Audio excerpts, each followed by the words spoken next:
Here's a sky over here, downtown, my house, my hands. What the fuck is that? Holy shit. Look, no bullshit. No bullshit. Look at Little Thunder, esto, lo otro, the pool. What is that? Oh, wait. Bye.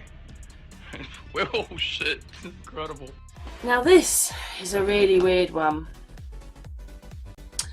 I was actually taking a picture of this and it hasn't come out very well because that is the blood moon and it was really big in the sky.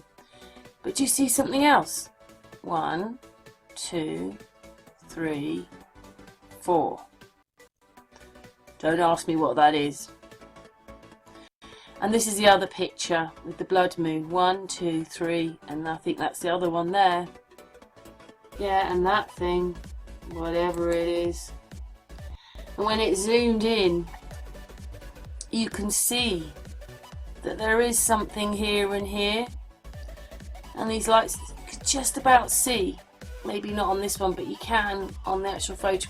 Here's a sky over here, downtown, my house, my hands.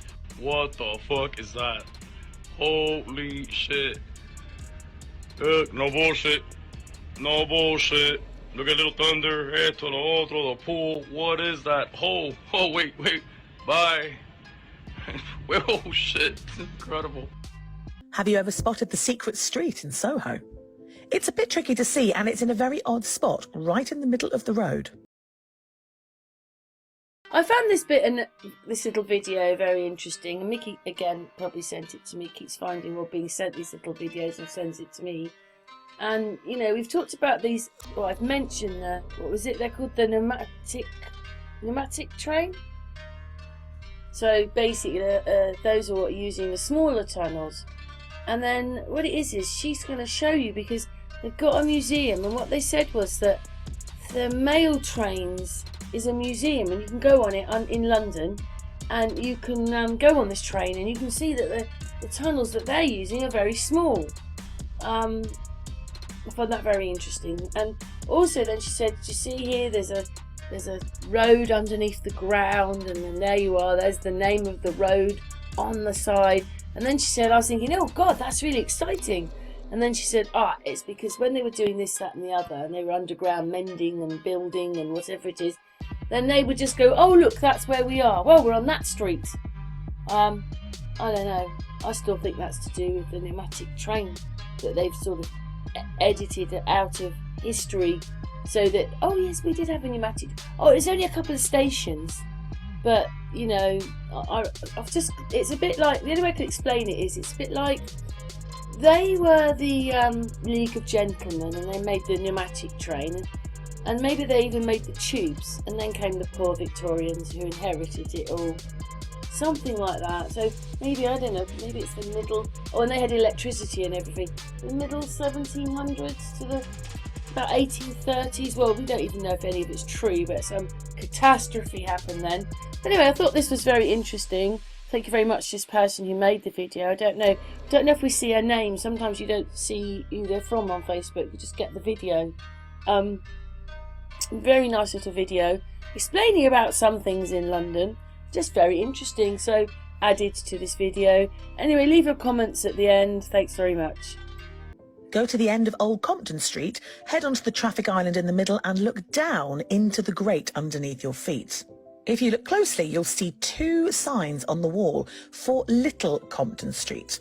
Why are they 1 floor below ground level? Some people have romantic ideas that this was a little street that was lost or covered over when this area was developed. However, if you look at the side opposite the signs, you'll see there's a tunnel that goes away from you. The real answer of what this was slightly less romantic, but still really interesting.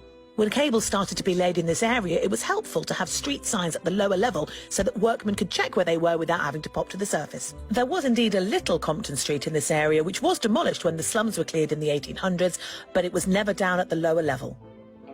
This is one of London's most unknown museums. Take a trip on an old mail train under London's streets, through narrow tunnels with sandbags to stop runaway trains, disused ghost stations, and secret tunnels that veer off elsewhere. There's even a train graveyard right down there. The secret mail train ran across the city from Paddington to Brick Lane. The museum is very hands-on, from sorting mail in a moving carriage to the vacuum message delivery system. Plus there's post office cards.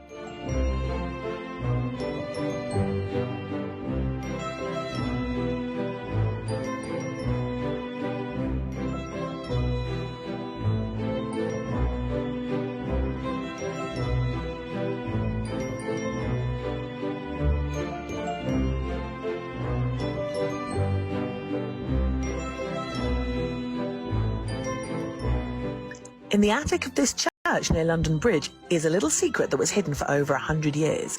Head up these tiny little winding wooden stairs to one of London's best small museums. Welcome to the first of two little secrets up here. This is the herb garret. This is where apothecaries would create medicines out of herbs which would then be used in the nearby hospital. But the second secret is up these little stairs here. This is the old operating theatre. This was used as an operating theatre for women in the middle of the 1800s. And Monica from the museum does amazing graphic chats about how amputations and other surgeries would have happened. And you can also visit the museum for yourself Thursdays to Sundays.